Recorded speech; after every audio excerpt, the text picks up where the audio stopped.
Hey guys, welcome back to my channel Gopazz Lifestyle.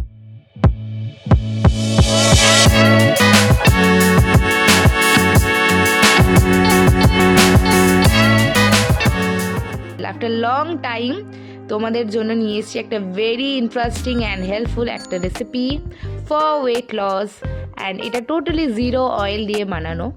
So তোমরা দেখতে থাকো, পুরো রেসিপি তোমাদের সাথে আজকে শেয়ার করলাম। সো চলো রেসিপিটা স্টার্ট করা যাক। চলো কী কী উপকরণ নিয়েছি দেখে নেওয়া যাক।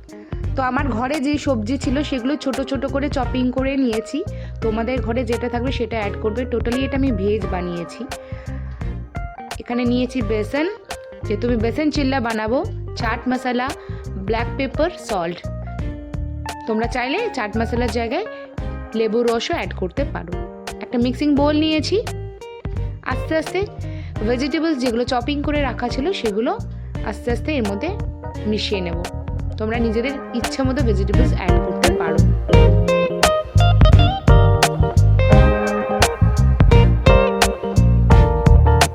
এরপরে একটা কাঁচা লঙ্কা কুচিয়ে নেব। তোমরা তোমাদের স্বাদ অনুসারে ঝালটা অ্যাড করবে। তারপর নিয়ে নিলাম বেসন, যেটা আমাদের মেন ইনগ্রিডিয়েন্টস। তারপরে ব্ল্যাক পেপার, সল্ট। তারপরে অ্যাড করলাম চাট মশলা। এরপরে অ্যাড করলাম পরিমাণ মতো জল।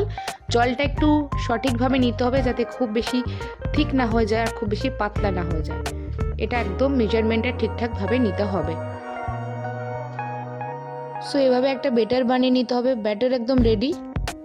জাস্ট নন স্টিক প্যান নিতে হবে আর সেটাকে একদম 1 টিস্পুন অয়েল দিয়ে ব্রাশ করে নিতে হবে। তারপরে যে ব্যাটারটা আমরা বানিয়েছি সেই ব্যাটারটাকে ভালো করে স্প্রেড করে দিতে হবে। তোমরা নিজের পছন্দের একটা শেপ দিতে পারো। আমার শেপটা খুব একটা ভালো আসেনি, so ignore my shape.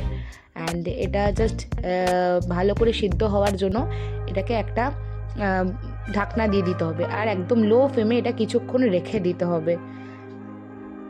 After that এটা ঢাকনা সরিয়ে নিয়ে দেখতেই পাচ্ছ কি সুন্দর উঠে গেছে।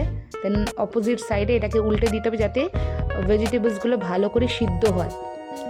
দেন আবার এটাকে ভালোভাবে ঢাকনা দিয়ে রাখতে হবে যাতে এটা ভালো করে সিদ্ধ হয়। তো রেডি মনে হয় হয়ে গেছে, তো দেখা যাক। তো দেখতেই পাচ্ছ দুটো সাইডে কি সুন্দর কালার চলে এসেছে, ভেজিটেবলসগুলো সিদ্ধ হয়ে গেছে। জাস্ট এপিট ওপিট করে নিয়েই আমরা নামিয়ে গরম গরম সার্ভ করব বেসন চিল্লা। সো একদম রেডি, চলো সার্ভ করা যাক। সো কেমন লাগলো আজকের রেসিপি বেসন চিল্লা? সো তোমরা অবশ্যই জানিও, নিজেরা বানাও। আর তোমরা যদি এরকম ধরনের আরও নতুন নতুন ভিডিও দেখতে চাও অবশ্যই চ্যানেলটাকে সাবস্ক্রাইব করতে ভুলো না। আর কেমন লাগলো অবশ্যই তোমরা কমেন্টে জানিও। আসছি নতুন ভিডিওতে, আবার দেখা হবে। ভালো থেকো সবাই।